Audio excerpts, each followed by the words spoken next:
9월 7일 목요일 오늘의 묵상입니다.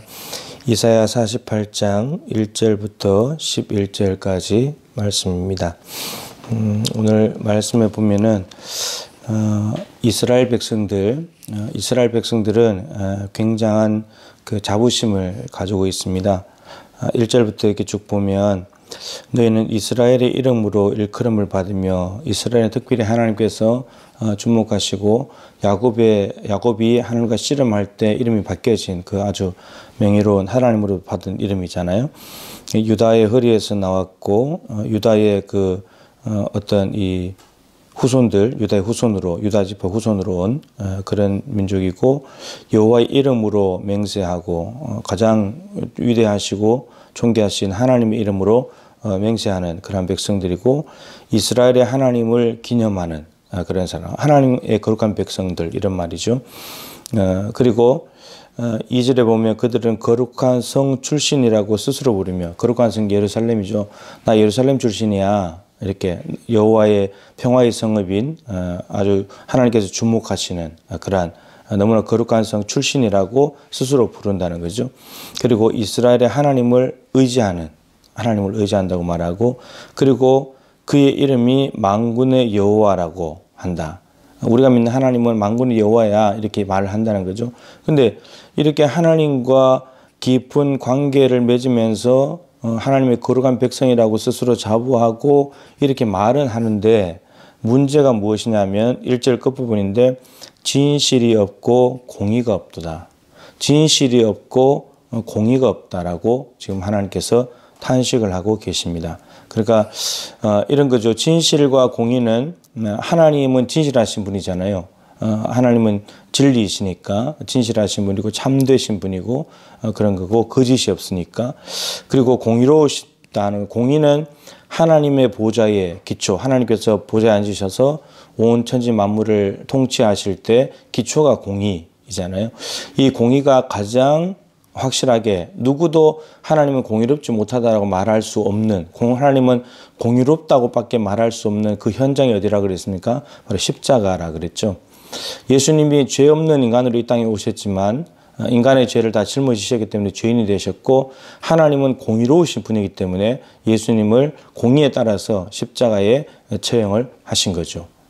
공의라는 말이 옳고 그름을 가려내는 것이니까 하나님이 죄 없는 자기 아들도 봐주지 않고 십자가에 죽였다는 거죠. 보통은 뇌물 갖다 주고 아는 사람이고 가족이고 아들이면 팔이 안으로 굽잖아요. 그래서 판결이 뒤집어지고 그래서 공의가 무너지는 경우가 많은데 하나님은 자기 아들이라 할지라도 십자가에 죽였기 때문에 가장 공의로우신 분이죠. 근데 이게 하나님의 모습인데 근데 이스라엘 백성들은 하나님의 이름을 부르고 하나님께서 주목하시는 거룩한 성 예루살렘 출신이라고 말을 하고 있고 하나님의 이름으로 맹세하고 하나님과 연관을 맺고 있는데 불구하고 하나님을 닮은 진실과 공의라는 모습은 없다는 겁니다. 부부가 이렇게 오래 살면 닮는다 그러잖아요. 말도 같아지고 말투도 같아지고 용어도 같은 용어를 쓰고 이심전심 이 마음이 저 마음이 되는 거고 이렇게 뭔가 통하고 뭔가 닮아간다 하는 거잖아요. 근데 이스라엘 백성들이 하나님과 관련을 맺고 사는데 근데 관련을 맺고 살긴 사는데 이스라엘 백성들에게 하나님을 닮아가는 모습이 없다는 거예요. 만약에 하나님과 진실한 분과 공의로운 분과 관계를 맺었다면 이들의 삶에도 진실과 있고 공의가 있어야 되는데 그렇지 않다라고 하는 겁니다. 이유가 무엇인가 하면은 4절에 보니까 이렇게 되어 있습니다. 너는 완고하며 내 목은 쇠의 힘줄이요 내 이마는 노시라. 완고하다는 겁니다. 고집이 세다는 거죠. 그리고 내 목은 쇠의 힘줄이라는 겁니다. 쇠의 힘줄은 끊어지지 않는 거죠. 이거는 목이 곧은 거니까 교만한 거예요. 이마도 노시라고 하는 것은 교만함을 표현을 하는 거죠. 교만하다는 겁니다. 완고하고 교만한 것. 이것 때문에 하나님과 관계는 맺고 있지만 전혀 하나님과 똑같은 하나님을 닮은 모습은 나타나지 않는다라고 하는 거죠. 우리도 하나님과 관계를 맺고 있고 그리고 하나님을 닮아가는 그런 사람이라고 한다면 예수님처럼 이래야 되죠. 예수님께서 나는 마음이 온유하고 겸손하니 이렇게 말해요. 예수님은 온유하신 분이고 겸손하신 분이다. 그리고 빌립보서 2장 5절에 바울도 너희 안에 이 마음을 품어라. 그리스도 예수의 마음이니 그는 겸손하신 분, 낮아지신 분이고 복종하신 분이다. 그래서 우리가 이런 예수님을 믿고 예수님과 관계를 맺고 살아간다면 우리의 모습 속에도 당연히 뭐가 나타나야 돼요?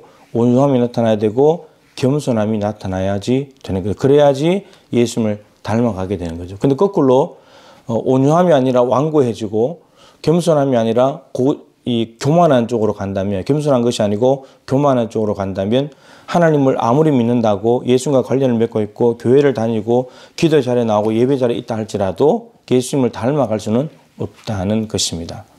그래서 닮아가려면 시간을 많이 같이 가져야 되는데 가지게 되면서 온유해지고 완고한 것이 아니라 온유해지고 교만한 것이 아니라 겸손해질 때 우리가 예수 그리스도를 닮아가고 누군가가 우리를 봤을 때 저 사람은 예수 믿는 사람이야, 예수님과 관련이 있어 이렇게 볼 수 있다. 스스로 자부하는 정도가 아니라 사람들이 볼 때 그렇게 인정받는 사람이 될 수 있다라고 하는 거죠. 마하트마 간디, 인도의 마하트마 간디가 이런 말을 했죠. 나는 예수님은 존경한다. 예수님은 좋다. 그러나 그리스도인들은 싫다. 이유가 뭐냐면 그리스도인들은 예수를 닮지 않았기 때문이다. 그러니까 이 땅에 오신 예수 그리스도, 간디 본인도 굉장히 훌륭한 인물인데 근데 예수님이 훌륭하다는 건 존경은 하겠는데 근데 그분을 따른다고 하는 사람들은 싫다는 거예요. 만약에 예수가 존경스럽고 좋다면 그분을 따르는 제자들도 좋아야 될 텐데 근데 싫다는 거예요. 이유는 안 닮았기 때문에. 결국은 지금 이스라엘 백성들도 하나님과 관계를 맺고 있지만 안 닮았기 때문에 사실은 이방민들이 침공을 한 것이지만 하나님이 싫어하시는 거죠. 우리도 예수님을 믿는데 우리가 예수님을 닮은 모습이 있는가? 교회 이미지, 교회. 나 교회 다녀, 나 예수 믿어 이런 말을 스스로 하기가 참 부끄러운 그런 시대가 되지 않았습니까? 세상 사람들도 그렇게 보지 않습니까? 이유는 삶이 없기 때문이죠. 그리스도인에게 맞는 삶, 예수님을 닮은 삶이 없기 때문에 이러한 교회, 한국교회 이미지가 이렇게 실추가 되고 명예가 땅바닥에 떨어진 것이죠. 참 그리스도인, 예수님과 관련을 맺고 있는 참 그리스도인, 참 교회는, 예수님을 주인으로 모신 참 교회는 말로 말하는 것이 아니라 행동으로 말할 때 세상 사람들에게 예수님을 믿는 모습을 제대로 보여줄 수 있고 그리고 하나님께도 영광이 될 것입니다. 예수님은 나와 아버지는 하나이니라. 나를 본 자는 아버지를 봤다.